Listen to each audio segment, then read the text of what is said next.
Devo Maha Angus Father of Richt. Welcome, and here we are again.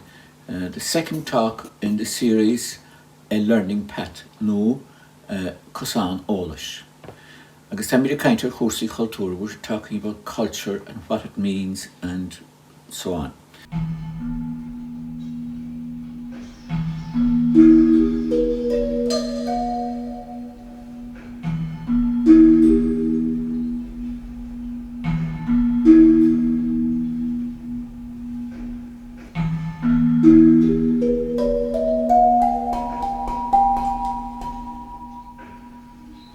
So in our first talk, I spoke about what is culture. Today I'd like to talk about how we use it, or how it works in our lives. So culture is the clothes we wear, if you like, as we experience life daily. The glasses through which we see the world.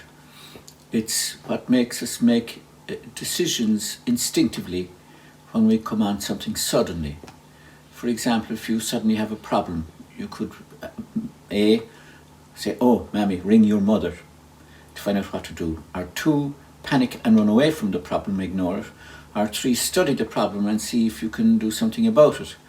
But there are other reactions you could have also, but those would primarily be instinctively reached for by the culture you wear or that you're living in. In the same way, for example, if you were travelling along the road, as happened to me one day, and you come upon an accident, your reaction to that, because it's sudden and it's awful, in the sense of awful, you would either stop to give assistance, if you thought you could, or you might say, better to keep out of the trouble here, and you would try and steer out of it so as not to interfere with people that are helping. Or thirdly, you might see it as something that you might get a picture of for your social feed, or you might get a thrill out of seeing the awfulness of it, and so on, a tabloidy experience, if you like. Those kind of decisions that you make instinctively are coloured and made arising from the cloak of culture that you wear.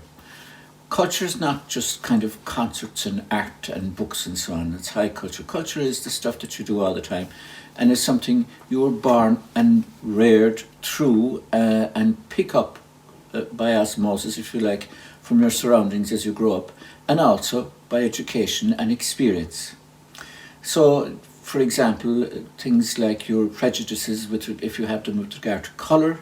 For some people, colour is something to be afraid of, skin colour, and there's a lot of prejudice attached to it.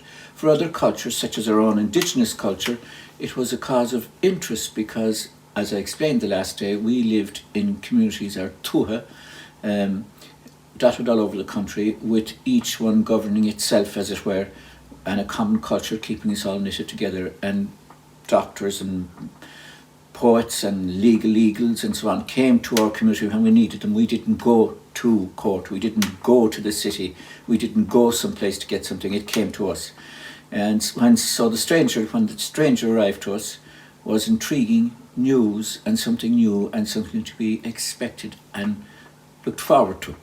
So if somebody of different colour arriving in our community, we have great interest.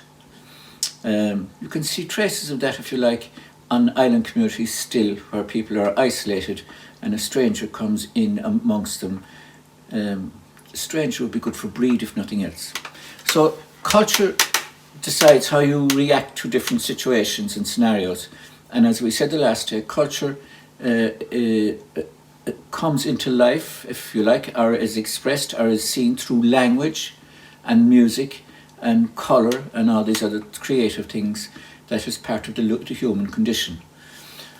So if you look at language, for example, the Irish language is very descriptive, and we have a very different way of looking. The glasses we see the world through is quite different to that of Western civilization, where there are certain taboos that are different in both of them.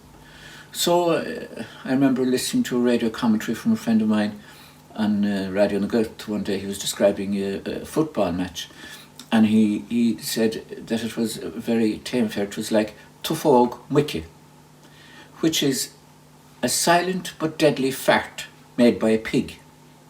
No, to folk, that is silent, is one of those kind of farts, silent but deadly. There's no word in the English language for that because it's not something culturally that you would mention very much. But it described perfectly a bad match that was not going anywhere. And he, in 2 words, succinctly described the match. It's very descriptive. To folk, muiche, on live radio. And nobody would blink an eyelid because we have quite a lot of scatological references in our daily use of the language, which you could not translate into the English language. This becomes a problem sometimes, and we'll talk about it in another talk, where people translate the Irish language, we'll say in a song, the words into English. And what they do is they do approximations because the language itself is too sharp or culturally unacceptable in the English version of life in this country. So one of the things we spoke about language, therefore, one of the things that is interesting is language evolves to suit the people that use it over many centuries, and it keeps changing colour. And in the Irish language, the language itself comes from different parts of the bodies, and in the Irish language, a lot of it comes down from the chest register here, down here, and you get a lot of throat sounds. So, which used to let children laugh at us sometimes, go to speakers in city schools or anything like that, making a mockery of it because they were afraid of it. It was something they weren't used to.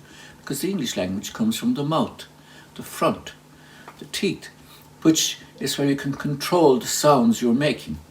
Everything from the front forward you can control. You can make a fake smile. You can chomp with your teeth on the ends of words. Whereas if it's coming from down here, you have no control over the sound that comes from here. So, for example, I would anyway associate, if I was listening to some old Tibetan monk or a very old wise man or woman from our own culture, I would hear them speaking down here quite a lot. So there's no inhibitions in the language that comes up and out, no control, no pretending anything. It was truthful, truth coming out. You need to use the front of your mouth quite a lot if you want to tell lies, because you feel the urge to control the lie. And so it becomes very clipped and clear. So, to sum up today's talk, culture is something that we use constantly in our daily lives, and it's what colours the way we make decisions about everything and anything, whether in emergency or unprovoked thought or subconsciously. And therefore it's vitally important that we all know who we are, what we are, and expand on the cultural frame through which we live, the set of clothes we wear, get to know them so that we can be more truthful to our cultural selves. It is a lot more comfortable to live so, not to pretend you're something else that you're not. And to do that, remembering what we spoke about the last day, looking to your past to anchor yourself in your past, in our Indigenous Irish culture, to go forward to the future. It's important that you know where you came from and where your stories you're reading come from, where your news comes from, where everything you have comes from. That's for our own Indigenous culture. So, gur maithagad, lean mí deir seo an cosán, cosán ólis, cosán ólis nó a path of learning sa chéad cainteile. Gur maithagad.